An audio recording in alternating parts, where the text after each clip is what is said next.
함께 기도하겠습니다. 하나님 아버지 감사합니다. 오늘도 주님께서 주시는 힘과 능력 의지합니다. 내일부터 추석 명절이 시작됩니다. 우리가 하나님 준비하는 시간 동안에 가정들마다 화목을 주시고 화평케 하시고 또 가족들을 돌보고 사랑하며 주님의 제자로서 오늘도 우리의 삶을 이끄시는 주님께 더욱더 가까이 가는 복된 하루가 되게 도와주시옵소서. 예수님의 이름으로 기도드립니다. 아멘. 찬송가 565장 찬양하시겠습니다.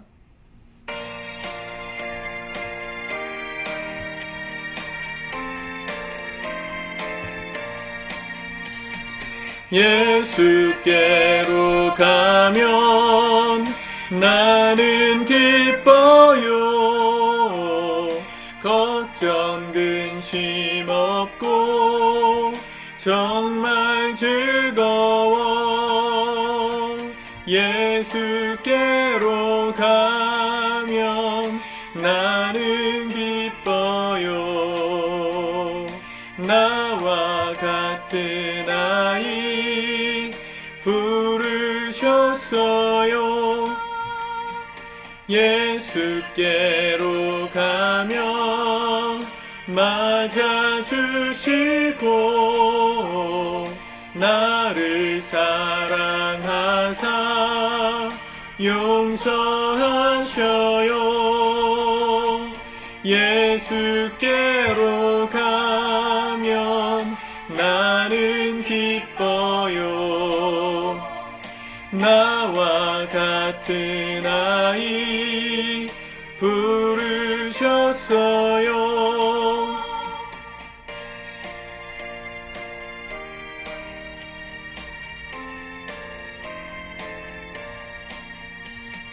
예수께로 가면 손을 붙잡고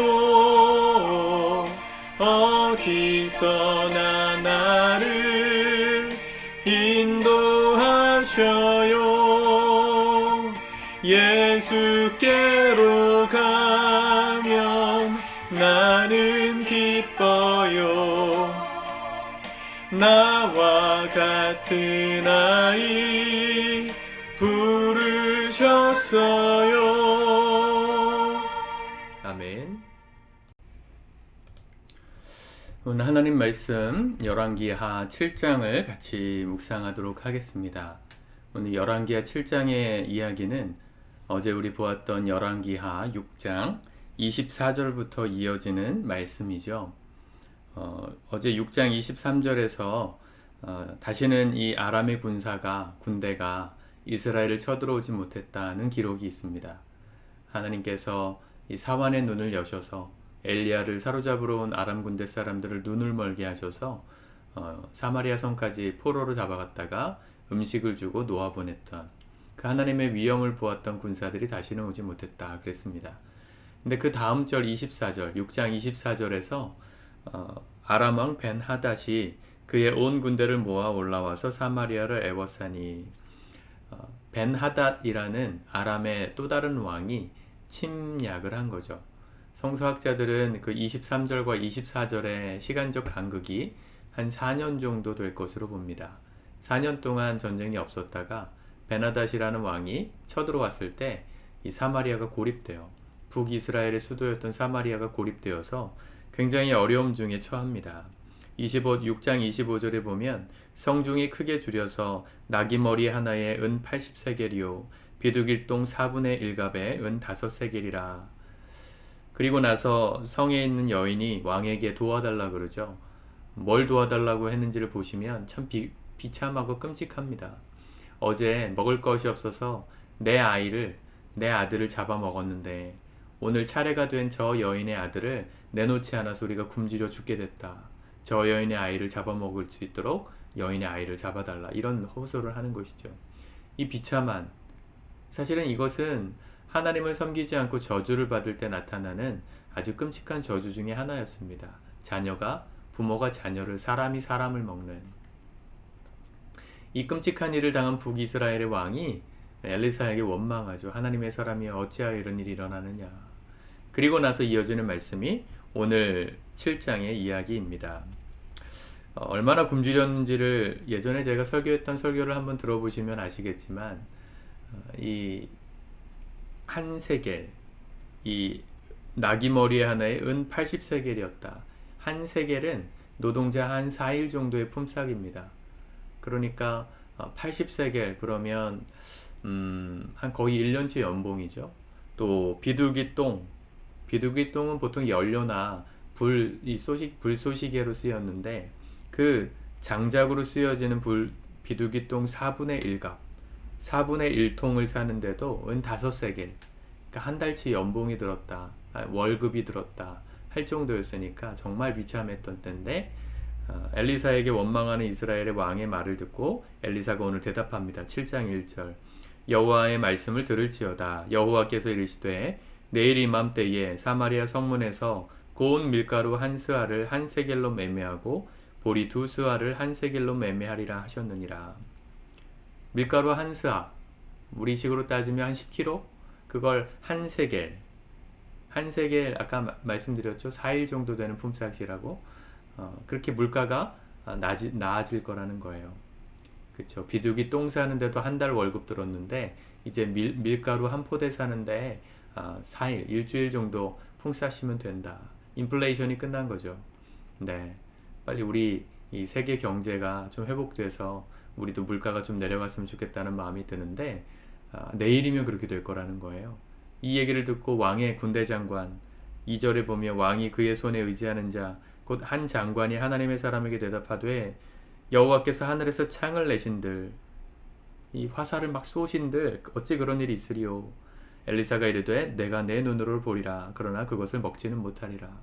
하나님께서 하시겠다는 일을 들으면서도 또 엘리사를 통해서 아람 군대를 여러 차례 막았던, 또 말도 안 되는 이유로 아람 군대의 군사들을 포로로 잡았던, 그게 불과 몇 년 전입니다. 그걸 다 보았을 텐데 하나님의 사람 엘리사의 그 말을 다 보았을 텐데 여전히 의심하는 사람들이 있었다는 거예요. 여러분, 하나님 말씀이 선포될 때 우리가 사실은 기적을 경험하지 못해서 하나님을 안 믿는 게 아닙니다. 하나님께서 천지를 창조한 걸 본 적이 있느냐? 병을 고치시는 걸 본 적이 있느냐? 물을 가르시고 홍해를 건너시는 걸 본 적이 없다. 기적을 본 적이 없으니까 믿지 못하겠다 라고 말하는 것 같지만 기적을 보아도 믿지 못합니다. 우리의 마음이 그래요. 예수님 시대에 또 그랬잖아요. 오병이어 기적을 다 봤고 예수님이 죽은 자를 살려내시고 병자들을 고치시는 걸 옆에서 함께 지켜보았던 종교 지도자들은 끝까지 예수님을 믿지 않았어요. 기적을 보지 못해서 믿지 않는 게 아닙니다. 엘리사를 통해 하나님의 기적을 수도 없이 보았던 이 군대 장관, 그도 여전히 의심병이 돋아서 엘리사를 조롱하죠. 여러분, 우리 안에 이게 참 무서운 겁니다. 여러분, 우리 인생에 하나님의 축복이 없었고 그분의 기적이 경험되지 않았기 때문에 그분을 안 믿는 게 아니에요. 그분을 안 믿기로 결정했기 때문에 안 믿는 거예요. 하나님보다 세상의 것이 더 커 보일 때, 그 하나님 내 인생 안 도와줄 수도 괜찮다 라고 교만하게 행할 때 그분의 어떠한 것도 믿어지지 않는 것이죠. 여러분, 우리 교회에서 예를 들어서 제가 성찬식을 하다가 오병이어 기적 같은 기적을 우리 교회 안에서 일어났다. 믿으시겠어요? 진짜 일어났다. 믿으실래요? 그거 보고도 안 믿을 사람이 있습니다. 분명 무슨 장치가 있었겠지. 분명히 무슨 수가 있었겠지. 이렇게 생각하고 믿지 않을 분들도 많이 계실 거예요. 믿음이라는 건 뭘 봐야 믿는 게 아닙니다. 믿음은 주님께서 우리에게 주신 선물이에요. 우리 마음 가운데 찾아오시는 그 예수, 내 인생에 아무런 변화가 없어도 날 사랑하시는 그분이 정말 믿어지는 그 순간 우리는 그분의 사람, 그분을 믿는 진정한 신앙인이 되는 것이죠. 오늘 믿음이 여러분들에게 임하기를 축복합니다. 실제로 그런 일이 하루 만에 일어났어요. 성중에 있었던 3절에 보면 나병 환자 4사람의 이야기가 나오죠. 여기서 우리가 굶어 죽나. 나병 환자는 그 당시에 정상인들도 아들을 잡아먹을 때니 나병 환자들은 격리되었던 환자들이거든요. 먹을 것이 당연히 없었겠죠. 아무도 돌봐주지 않았을 테니까. 여기 있다가 굶어 죽느니 우리가 아람 군대에 가가지고 항복하자. 그러면 포로로 잡혀서라도 뭘 주지 않겠냐 하고 그 아람 군대의 진영을 성문 밖을 나가서 봐요. 근데 아무도 없는 거예요. 모든 물자를 남겨두고. 그쵸? 아무도 없는 거예요. 6절에 보면 그 이유가 나와요. 이는 주께서 아람 군대로 병거 소리와 말소리와 큰 군대 소리를 듣게 하셨으므로 아람 사람이 서로 말하기를 이스라엘 왕이 우리를 치려하여 헷 사람의 왕들과 애굽 왕들에게 값을 주고 그들을 우리에게 오게 하였다 하고. 기억나시죠? 모압과의 싸움에서 하나님께서 엘리사를 통해서 전쟁을 앞두고 골짜기의 강들 이 개울을 많이 팔아 하나님께서 이 어딥니까? 에돔으로부터 물이 흘러오게 하셔가지고 해가 비칠 때 그 물이 핏빛처럼 비치는 걸 보면서 모압 사람들이 오해했잖아요. 그래서 기습했다가 오히려 전쟁에서 패하는 비슷한 사건이 일어난 거죠. 하나님께서 아람 군대 사람들의 귀에 두려움을 주셨습니다. 다 놓고 떠나갔어요. 다 놓고 7절에 그 장막과 말과 나귀를 버리고 진영을 그대로 두고 목숨을 위하여 도망하였습니다. 여러분 얼마나 급했으면 다 놓고 갑니까? 이 전쟁을 해보신 분들은 아시지만 불가능한 얘기예요. 병참, 군수지원이 전쟁에서 제일 중요한데 어떻게 그걸 다 놓고 가요? 그만큼 급박하게 마음을 하나님께서 흔드셨다는 거예요. 하나님이 하신 것이죠. 그걸 발견하고 나병 환자들이 거기서 굶주렸던 배를 채우다가 뭐라 그래요? 6, 9절 서로 말하되 우리가 이렇게 해서는 아니 되겠도다. 오늘은 아름다운 소식이 있는 날이거늘 우리가 침묵하고 있도다. 만일 밝은 아침까지 기다리면 벌이 우리에게 미칠지니 이제 떠나 왕궁에 가서 알리자. 예전 설교 때도 제가 말씀을 드렸지만 여기 아름다운 소식, 이 말이 히브리어로 베소라라는 말이라 그랬죠. 베소라, 아름다운 소식. 이 말이 신약 성경을 쓴 헬라어로 번역하면 유앙겔리온, 우리식으로 번역하면 복음이라는 말이 됩니다. 이 복음이 최초로 등장하는 장면이에요. 아름다운 소식, 다 죽을 수밖에 없었던 우리의 영혼을 살리시고 하나님의 전적인 은혜로 구원하시고 이제 이 소식을 함께 나눔으로 모든 백성이 살 수 있게 하신 이 아름다운 소식, 그게 바로 복음입니다. 우리가 믿고 따르는 복음이 이렇게 놀라운 거예요. 아무런 효용 가치가 없는 것이 아니라 우리의 영혼을 새롭게 하시고 다시 살리실 수 있는 유일한 방법, 죄로 인하여 심판받을 수 없는 우리 영혼이 지옥 가지 않고 하나님 나라 백성으로 다시금 소생케 될 수 있는 유일한 방법, 예수를 믿는 것, 그분을 믿고 그분 앞에 나아가는 것, 그걸 아직까지 모르는 사람들에게 전하는 게 복음입니다. 여러분 내일부터 우리 추석이잖아요. 안 믿는 가정들도 계실 것이고 믿는 가정들도 계시겠지만 여러분 우리 믿지 않는 가정들이 식구들이 계시는 가정 안에서 우리가 복음을 이렇게 나눠야 합니다. 너 예수 안 믿으면 지옥 가, 이렇게 전하는 게 아니에요. 내가 만난 예수, 나를 살리신 예수, 그분이 없었다면 여전히 굶주리고 희망이 없었던 우리의 인생에 찾아오신 유일한 희망, 모든 죄의 문제를 전적인 하나님의 은혜로 해결하시고 그분 앞에 나오는 모든 자들에게 살 길을 열어주신 이 놀라운 소식, 그 소식을 사랑으로 나누는 거예요. 사명감으로 나누는 거예요. 우리가 나누지 않으면 뭐라 그래요? 화가 미칠 것이다. 벌이 임할 것이다. 여러분 우리가 복음을 이렇게 감격스럽게 만나야 합니다. 날 이렇게 구원해 주셨구나. 이 복음 전하지 않을 수 없구나. 그런 사무치는 마음. 나병 환자들이 사실은 안 나눠도 되죠. 왜냐하면 차별받았던 사람들이잖아요. 정상인들, 지금 일반 시민들은 그들을 볼 때마다 돌을 던지고 떠나가라고 저주하고 입에 담지 못할 욕설을 했었던 사람들입니다. 그렇게 차별받았던 사람들이 먹고 살 수 있는 길이 열렸다고, 아 이제 우리만 그래 먹고 살자, 저 사람들 우리 무시했던 사람들이니까 무시해, 다 죽게 해, 그러지 않았다는 거예요. 여러분 복음을 맡았던 자들이 이 나병 환자의 모습이었다는 걸 기억하세요.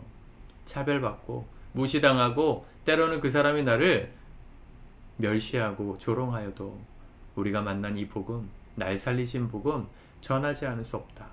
전하지 않으면 내게 화가 있을지도 모르겠다 싶을 만큼 사명감을 가지고 나누는 것, 그게 복음 전파입니다. 이번 추석이 여러분들의 사랑을 통하여 복음을 나누는 그런 복된 시간들이 되실 수 있길 바랍니다. 믿는 가정들 안에서는 함께 예배하십시오.